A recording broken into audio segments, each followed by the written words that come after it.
ঠান্ডা কিন্তু ভালোই পড়ে গেছে এই কয়েকদিনের মধ্যে। আর সকালবেলায় যে আমি সোয়েটার পরেছি, তো যেহেতু আমার কদিন আগেই ঠান্ডা লেগেছিল, তো সেই কারণেই যে সোয়েটারটা পরে নিয়েছি, আবার যদি ঠান্ডা লেগে যায় সেই ভয়ে ঘুম থেকে উঠে আগে সোয়েটারটা পরে নিয়েছি। পরে নিয়ে ঘরটা ওদিকে ঝাঁট দিলাম, ঘরটা ঝাঁট দিয়ে মেয়ে এদিকে টিউশন যাবে, তো তাকে শরবত করে দিলাম। কয়েকদিন ধরেই তো চা খাচ্ছিল, আমারও ঠান্ডা লেগেছে, বড় মেয়ের ঠান্ডা লেগেছিল, তারপরে সেই জন্য ছোটো মেয়েও চা খাচ্ছিল কয়েকদিন ধরে। তো আজকে ভাবলাম যে শরবতটা করে দিই, সেই জন্য মেয়ে টিউশন যাবে, টাইম হয়ে গেছে, তোকে ওদিকে শরবতটা বানিয়ে দিয়ে। আর এদিকে রাত্রেবেলা কালকে খাওয়া বাসন ছিল, অনেকগুলোই বাসন ছিল, তো ভাবলাম যে আগে বাসনগুলো ধুয়ে নিই, তারপরে ওদিকে ঘরটা মুছবো। ঘর কিন্তু আমার দিকে এখনও মোছা কমপ্লিট হয়নি, আর তাই জন্য এদিকে বাসনগুলো ধুয়ে নিচ্ছি। মেয়ে এদিকে টিউশন চলে গেল। কয়েকদিন ধরে ঠান্ডা পড়েছে, তাই একটু ঘুম থেকে উঠতেও লেট হচ্ছে, অনেকটা দেরি করেই ঘুম থেকে উঠছি। প্রায় কোনো দিনও 6টা 6:30 এরকম বেজে যায়, তারপরেই উঠি। ঠান্ডা ঠান্ডা তো এখন, তো তাই জন্যই একটু ঘুম থেকে দেরি করে উঠা হয়। আর আমি যখন ঘুম থেকে উঠে একটা দুটা কাজ করি, তো তারপরেই মেয়েরা আবার টিউশন যাওয়ার টাইম হয়ে যায়, ওদেরকে কিছু না কিছু বানিয়ে দিতে হয়, ওরা আবার খেয়ে ওদিকে যায়। তো যাই হোক, ওদিকে বাসনগুলো ধোয়া কমপ্লিট করলাম। এদিকে গ্যাস চুলাটা সার্ফ দিয়ে মুছেছিলাম, মুছার পরে এখন এই যে লাতা দিয়ে ভালো করে মুছে পরিষ্কার করে নিচ্ছি। আর বেসিনের এপাশটা ওটা সার্ফ দিয়ে ঘষেছি, ওটাও ধুয়ে পরিষ্কার করে নেব।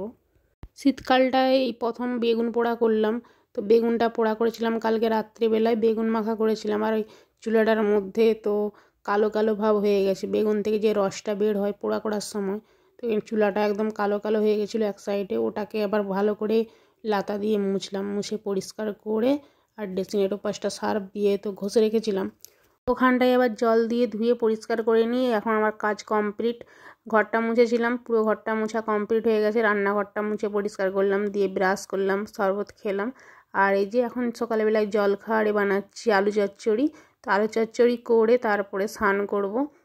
তো ট্যাঙ্কির জল এতটা পরিমাণে ঠান্ডা, আর আমারও ঠান্ডা লেগে যাচ্ছিলো, তো ভাবলাম কয়েকদিন ধরে যে একটু বেলা করে স্নান করি। সকাল সকাল ওই ঠান্ডা জলে স্নান করলে আবার হয়তো ঠান্ডা লেগে যাবে। তো যাই হোক, ওখানে আলু চচ্চড়িটা আগে করে নিয়েছি, করে নেওয়ার পরে তারপরে আসলাম ঠাকুর ঘরে। স্নান করে এই যে ঠাকুর ঘরে আসলাম ঠাকুর সেবা দিতে। তারপর ওদিকে বড়মশাই গেছে বাজারে, তো আগের দিন কালকে বাজার করে এনেছিল, তো তারপরে আজকেও গেছে। তো কালকে ছিল শুক্রবার, আমি এটা শনিবারের ব্লগ করছিলাম। কালকে সব কিছু বাজার আছে, আজকে গেছে শুধু শাক আনতে। আর মেয়েকে বললাম, ওদিকে টিউশন থেকে চলে আসলো মেয়ে, ওকে বললাম কয়েকটা বোতল খালি ছিল জলটা ভরতে, তো জল ভরে দিয়ে চলে গেছে। আমি যখন পুজো করছিলাম তখন বড় মেয়ে খাওয়া দাওয়া হয়ে গেছে, আর এই যে ছোটো মেয়ে খাচ্ছে আর আমি খাচ্ছি, দুজনে মিলে মুড়ি আর আলু চচ্চড়ি। আর বড়মশাই এখনও আসেনি, তার জন্য আলু চচ্চড়ি রাখা আছে, সে আসলে তখন খাবে। তারপরে ওইদিকে আমার জায়ের মেয়ে আসলো, দুজনে মিলে এখন ব্যাডমিন্টন খেলবে, সেই জন্য আমার জায়ের মেয়ে দাঁড়িয়েছিল। তো বড় মেয়ে জল ভরা হয়ে যেতে সেও চলে গেছে ব্যাডমিন্টন খেলবে বলে। আর শনিবার দিন যেহেতু স্কুল ওদের ছুটি ছিল, তো কি একটা ছিল আমার এখন আপাতত মনে নেই, তো সেই কারণে ওদের স্কুল ছুটি ছিল, তাই বাড়িতে আছে দু মেয়ে। আর এদিকে আমি জলখাবার খেয়ে নিয়েছি, বড়মশাইয়ের জন্য আলু চচ্চড়ি রেখে দিলাম, সেই মাত্র বাজার নিয়ে আসলো, তাকে মুড়ি দিলাম। আর এই যে দেখো বাজার করে এনেছে শাক আর ডিম। তো ডিমটা দেখছিলাম যে এক ট্রে ডিম এনেছে, ফেটেছে কিনা, তো আমি ডিম আনলে সব ফেটেই যায় বেশিরভাগ, সে যে এনেছে তো একটাও ফাটেনি, খুলে দেখছিলাম।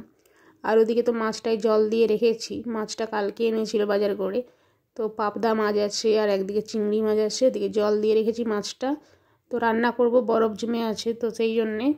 মেয়ের তো ওদিকে এখনো মুড়ি খাওয়া হয়নি, খাচ্ছে, আর আমি সবজি কাটতে মুড়ি দিয়ে পানি ফল খাচ্ছে, পাগলি হয়েছে নাকি দেখা। 3-4টের মতো পানি ফল ছিল, শুকিয়ে যাচ্ছিল, আমি কাটছিলাম, তো আমাকে বলছে যে আমাকে পানি ফল দাও, মুড়ি খাওয়া হয়নি, মুড়ির সাথে পানি ফল নিয়েছে। মুড়িটা খাওয়া হয়ে যেতে পানি ফলটা খেয়েই অমনি ছুট মারছে, ও দিদিরা খেলছে তার সাথে খেলবে।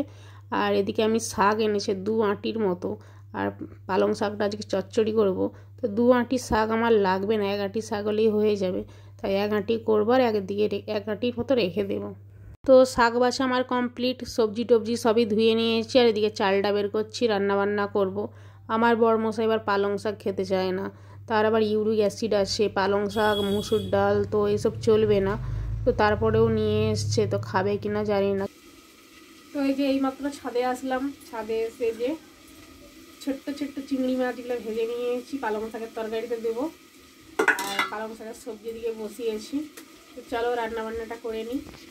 পালং শাক তো খেতে চায় না, ওই যে খাওয়া বারণ আছে, তারপরেই হয়তো রান্না করছি, হয়তো একটুখানি নেবে। আর এদিকে দেখো কত কিছু দিয়েছি পালং শাকের সবজিতে, মানে যা যা লাগে চচ্চড়ির মধ্যে, আলু, বেগুন, কচি, মূলো, তো সব কিছু দিয়েছি এখানে।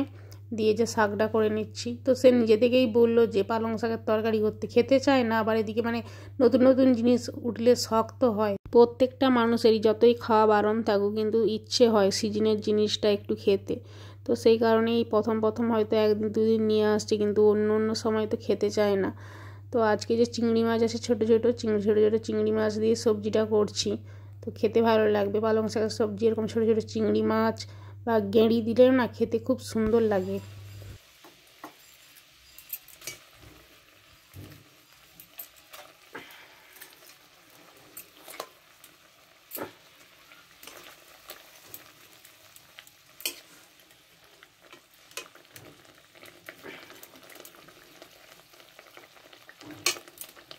তো যাই হোক, ওদিকে পালং শাকের সবজি করলাম, মাছের ঝাল করলাম, তো রান্না ওদিকে সবজিগুলো কমপ্লিট হয়ে গেছে। এদিকে ভাতটা বসিয়েছি, তো ভাতটা তো আমাদের লাস্টেই হয়, তো সেই কারণে ভাতটা লাস্টে বসিয়ে দিয়ে এদিকে কড়াইটা আমি এখন ধুতে চলে যাচ্ছি।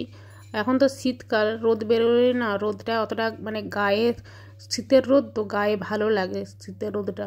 আর সেই জন্যই এখন এই যে রোদ থাকলেও এখানটা রোদ লাগে ঠিকই, গরমকালে যে সঙ্গে সঙ্গে কড়াই ধোয়া যায় না, প্রচণ্ড রোদের জন্য গরমকালে তো কড়াই ধুতে সঙ্গে সঙ্গে আসতে পারি না, সেই বিকেলে বেলায় আসি। আর এই যে শীতকাল হলেও রোদটা ভালো লাগছে, তো শীতের মধ্যেই চলে আসলাম, মানে রোদের মধ্যেই চলে আসলাম কড়াইটা ধুতে। আর এদিকে মেয়ের কয়েকটা জামা প্যান্ট ডুবিয়ে রেখেছি, তো স্কুল ছুটি আছে সেই কারণে জামা প্যান্টগুলো ভাবলাম যে আজকে ধুয়ে দিই।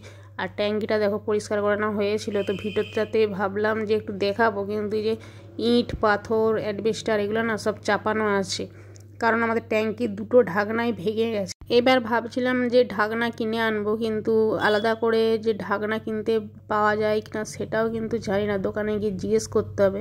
তো সেই কারণে এবার পাথর, বড় বড় পাথর ছিল, তো যখন কাজ হয় বাড়িতে সেই বড় বড় পাথর ছিল আর অ্যাডবেস্টার দিয়ে ভালো করে চাপা দিয়ে রেখেছি। তো যাই হোক, এদিকে আমার কড়াই ধোয়া কমপ্লিট হয়েছে। তারপরে বিকেলবেলা মানে দুপুরবেলা খাওয়া দাওয়া করে নিয়েছিলাম, খাওয়া দাওয়া করে বিকেলবেলা আসলাম যে একটা গাড়ির শোরুমে। আমার যে গাড়িটা কেনা হয়েছিল স্কুটিটা, তো পুজোর সময় তো কেনা হয়েছিল, এবার সার্ভিসিং করানো হয়নি, সার্ভিসিংয়ের টাইম আছে, তাই যে সার্ভিসিং করাতে আসছি আমি আর বড়মশাই দুজনে মিলে।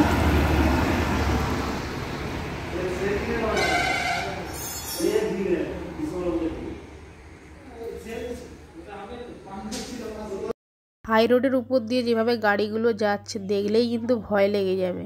আর এদিকে আমি বসে আছি, তো গাড়ির কাজ এদিকে করানো হচ্ছে, মানে 2 ঘন্টা ধরে এই করানো হচ্ছে, তো ওই করানো হচ্ছে। সার্ভিসিং তো করিয়ে দিয়েছিল তাড়াতাড়ি, কিন্তু গাড়িটা আমাদের যেহেতু একটু প্রবলেম ছিল পিছনের দিকে, তো আওয়াজ হচ্ছিল, সেই কারণে গাড়িটাকে 3-4 বার ওই মেশিনের উপর তুলছে নামাচ্ছে, এই করে করে মানে আমাদের সেই যখন কাজটা কমপ্লিট হয় একদম সন্ধ্যা হয়ে গেছিলো, মানে কখন থেকে 4টার দিকে এসছিলাম, বাড়ি যখন যাই তখন 6:30টার মতো বাজে।